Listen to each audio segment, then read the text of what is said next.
నాటోతో రష్యాకి పెద్ద తలనొప్పి ఉంది. నాటో దేశాల వాళ్ళు ఇప్పుడు ఉక్రెయిన్కి వచ్చి అక్కడ ఉన్నటువంటి ఉక్రెయిన్ సైనికులకు శిక్షణ ఇస్తూ వాళ్ళకి శిక్షణ ఇచ్చే పేరుతో సైన్యం అక్కడికి చేరుతోంది. వాళ్ళ మీద కనుక ఏదన్నా దాడి జరిగిందంటే అదిగో మా నాటో దేశాల సైన్యం మీద నువ్వు దాడి చేసావంటూ రష్యా మీద యుద్ధానికి వెళ్ళడానికి నాటో దేశాలు సిద్ధపడుతున్నాయి.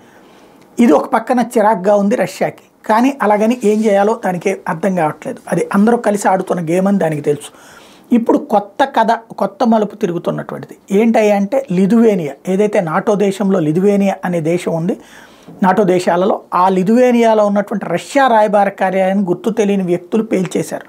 ఇది సంచలనం సృష్టిస్తోంది. దీని మీద ఎవరు ఈ ఘాతుకానికి పాల్పడ్డారన్నటువంటి దాని మీద ఎంక్వైరీ చేస్తున్నామని చెప్పి లిథువేనియా ప్రకటిస్తుంటే దాని వల్ల చనిపోయినటువంటి వాళ్ళు, గాయపడ్డటువంటి వాళ్ళ లెక్కలు చెప్పమని చెప్పి రష్యా అడుగుతోంది.